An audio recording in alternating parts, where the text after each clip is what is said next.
So how do you get a guy to notice you? Well, today we are going to attract any man with these easy conversation starters.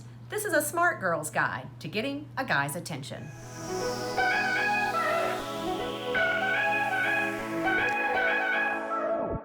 Hey y'all, and welcome to Miss Congeniality TV.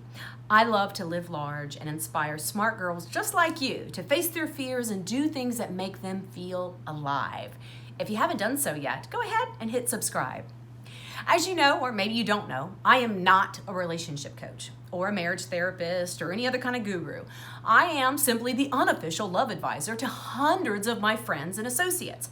So I decided I would share some of my secret tips with you, strategies and rules that I've used in my own life to build a lasting, loving relationship with my husband. I believe that a strong, supportive, healthy relationship is a must for smart girls who really want to do great things in the world and have a wonderful partner to share it with. I'm also all about honesty, ladies, and finding what really works. So let's get to the good stuff. You want to know 5 ways to turn up the charm and get that guy to notice you, right? Okay, well, I'm going to preface this entire video with the most truthful statement that I can possibly muster. I do not sugarcoat things. I'm not known for that. I'm known for being brutally honest. And I want to help you make a fabulous life for yourself. And I know you can only do that with the truth. So here it goes. If you asked me in person, Jaimee, what can I do to get that guy to notice me? I'd ask you this. Why do you want to attract a man who doesn't already find you interesting and has no problem ignoring you? Or worse, is the type of guy who only wants women who swoon over him. Trust me, I can go ahead and see the future on this. Even if you ultimately get his attention, that amazing guy is probably not going to be helping you fulfill your dreams. And at best, you may be helping him fulfill his. But I did promise to give you tips on turning up the charm, not judging your crush. So I'll tell you my super powerful secrets that I promise will work. I'm going to assume, though, that the problem here is you and not him, and that this guy that you want to get to notice you just hasn't had a chance to fully meet you yet. And if that's the case, then your girl Miss Congeniality is here to the rescue. So what is charm exactly? Charm is about being pleasing and delightful. The dictionary says that charming is like exercising a magic power. It's being likable, fascinating, engaging, charismatic, enthralling, and just overall alluring. Most people think, though, that charming is about themselves. They think it's about how amazing they are. But the truth about charm is it's less about how interesting you are and more about how interested you are. Let me say that again. The truth about charm is it's less about how interesting you are and more about how interested you are. Let me explain. So, I called a piano repairman to my house a few months back. When he arrived, I showed him to the living room where the piano was and I explained what the problem was. And as we talked, I sensed that he had an accent and I asked where he was from. He told me, and then that pinged another question and then another question, and pretty soon we were 30 minutes into this long story about his former band, an upcoming holiday in New Orleans. Look, I wouldn't say that this guy was the most interesting person I'd ever met, but I was genuinely interested in his story, and I showed it. After he fixed my piano, he remarked on my guitar, and he showed me how it needed to have a little bit of work done on it, and he said he didn't have the materials to do it right then, but when he was back in my area, he'd swing in and fix it really fast, and look, I agreed, said that sounded great, we said goodbye, I forgot all about it. About 3 weeks afterwards, though, the doorbell rang and it was the guy. He had purchased the part for the guitar and was here to fix it. I was like, cool, right? Again, I led him into my living room and gave him the guitar, and then after about another 30 minutes of long conversation about his travels and his love of music, I begged him to play some of his favorite songs on my newly fixed guitar. I wanted to hear it, you know? So for about an hour, this man serenaded me in my living room. It made me feel like I was living in some fancy palace with my own personal musician. I clapped and I cheered and I sang along when I knew the song. And this guy sang his heart out, nearly crying though when he got to the end of what he called his repertoire and couldn't remember any more songs. I thanked him for all of his help and, of course, for serenading me. And I tried to pay him, but he refused. I could tell that, honestly, he just didn't even really want to leave. He thanked me for the opportunity to feel alive and to feel seen and noticed for his music. And he said that I made his day, and I was so charming. The funny thing about it, though, is we never once talked about me. I charmed him because I was genuinely interested in him and showed a love for things.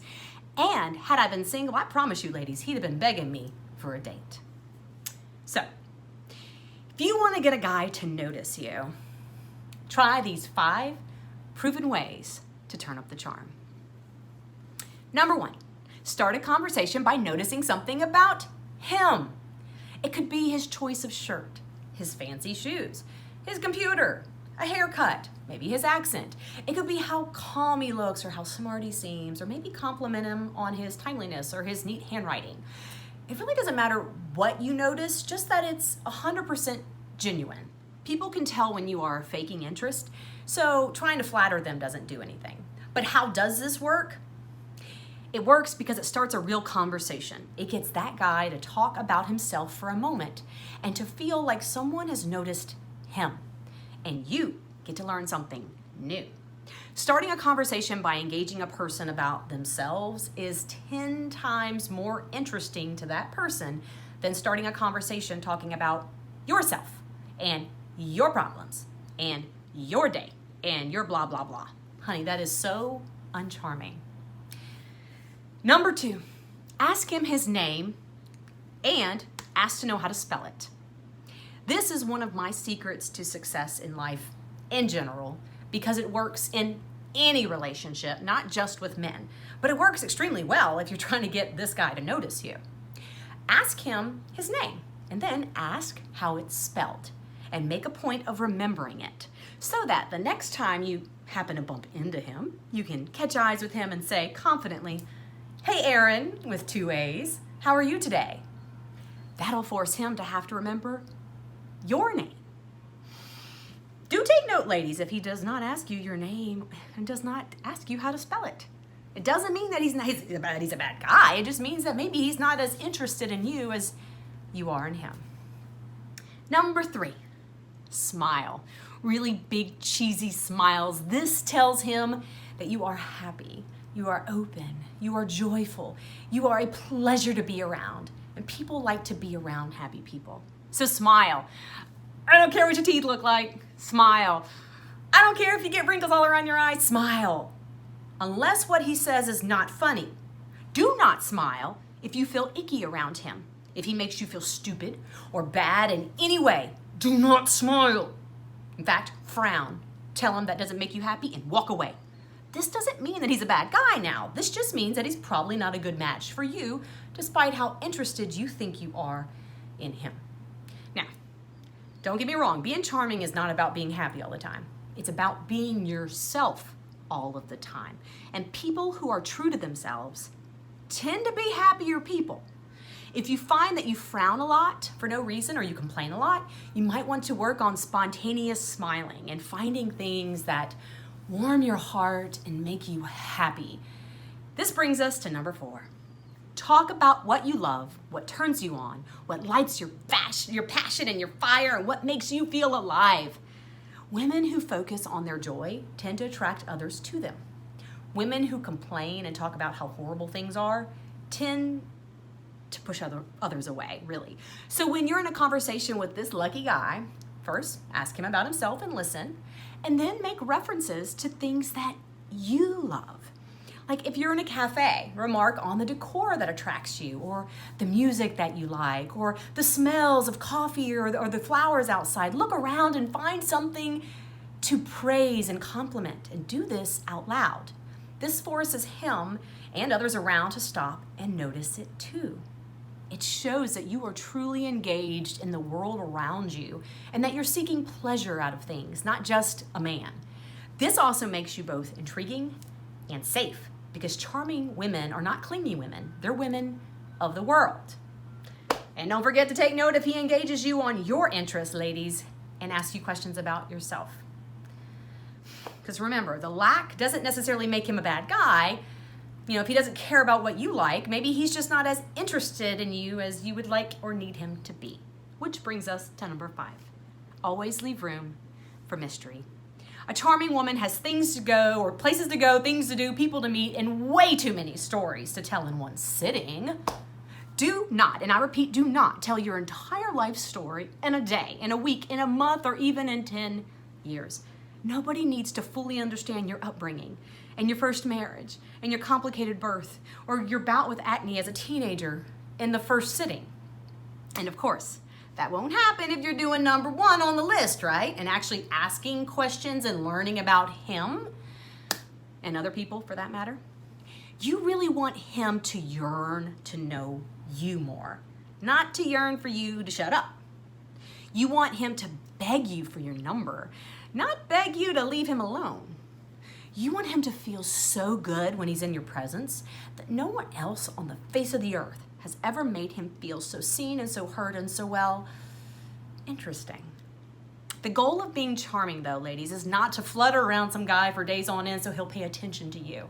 You can use these secret, powerful tips to get the conversation started and give him enough time to realize that he's in the presence of a goddess and he wants to get to know you.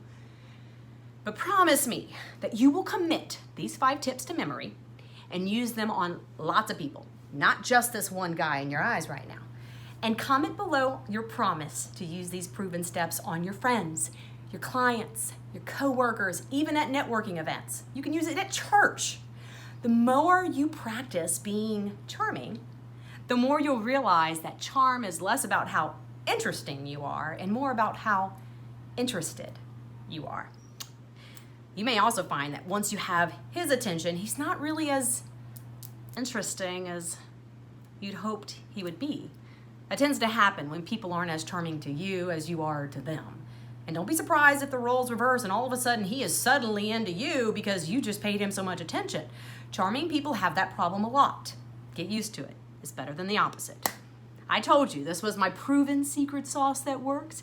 It's okay to walk away with your head up and a sweet, sincere wave. See you around, Aaron with 2 A's. And mean it. Let him be the one searching on Google for 5 ways to turn up the charm and get a special girl to notice him. That's how a smart girl does it. Happy charming. Did you enjoy this episode of Miss Congeniality? If so, go ahead and roll on over to my website at misscon.tv and leave a comment there. You can also go ahead and sign up for my weekly newsletter. It is through that newsletter that you will have access to my free lipstick goddess video that I share only with my subscribers. So what are you waiting for?